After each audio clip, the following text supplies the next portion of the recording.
Bitcoin and gold slightly ticking to the upside here today as investors try to hedge election bets less than a week away from the presidential election. To discuss what sectors stand to benefit under each presidential administration, we want to bring in Eric Diton. He is the Wealth Alliance president and managing director. Eric, it's great to have you here. So let's start with the Trump trade, because that certainly has been front and center, at least this re-excitement that we certainly have seen play out on Wall Street. I was just speaking to Matt Hogan over at Bitwise just about some of that excitement playing out within the crypto market. So let's look elsewhere. When you see the run-up that we've seen in gold and some of these other trades, does that have further to go?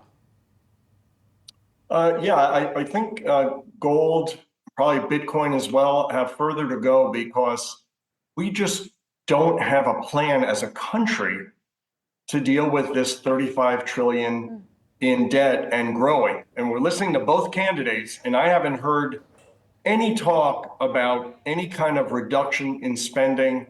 There is no plan. And forget about the stock market. The smart money is in the bond market. So here we had the Fed cut rates 50 basis points, and everyone said, great, here we go. And what happened? In the next month, the 10-year treasury yield rose 50 basis points. And that's telling you that the bond market, that's the smart money, that's institutional money, is concerned. It's not buying in. So, Eric, what is the top trade if Trump were to win next week? What's the top trade then for investors?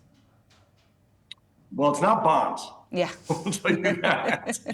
But look, you've got to be pretty juiced up about the economy. Certainly domestic retailers, if we're talking about tariffs, domestic retailers look good. I think fossil fuels, traditional energy will breathe a little sigh of relief.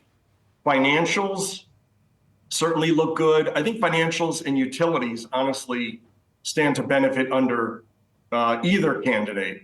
And then, of course, the traditional gun stocks, prison stocks, et cetera. But definitely the more economically sensitive companies stand to benefit from things like corporate tax cuts. You know, Eric, I'm curious to get your thoughts just on one candidate being better than the other for the stock market. We've talked to a number of strategists, and I think consensus is maybe Trump would be slightly better than Harris. Do you share that view, and why or why not?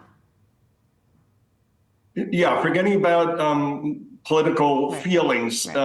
When you have a candidate that says, I want to bring down the corporate tax rate, I want to cut taxes, certainly that's music to the stock market's ears. That's just more corporate earnings. Now, there's a song called Watermelon Sugar High.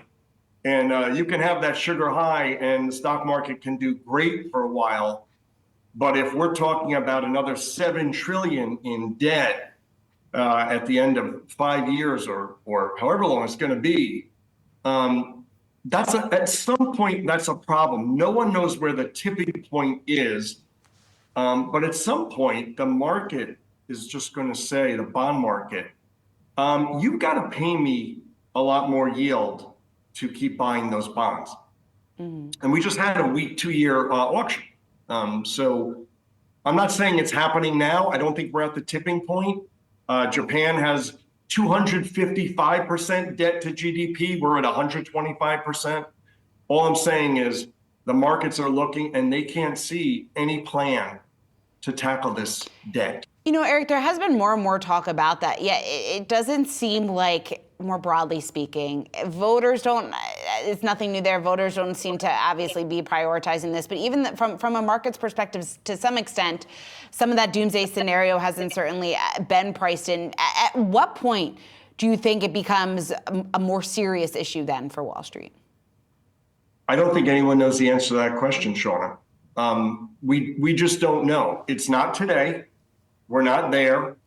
But we know that we're spending more on servicing debt now than we are on defense at a time where we really need a lot of defense spending. So we're starting to crowd out investment. We're feeling that pain. It's another reason why the Fed really wants to cut rates. We'd like to bring those rates down and bring down that debt service. So I don't know that there's anyone out there that knows where the tipping point is.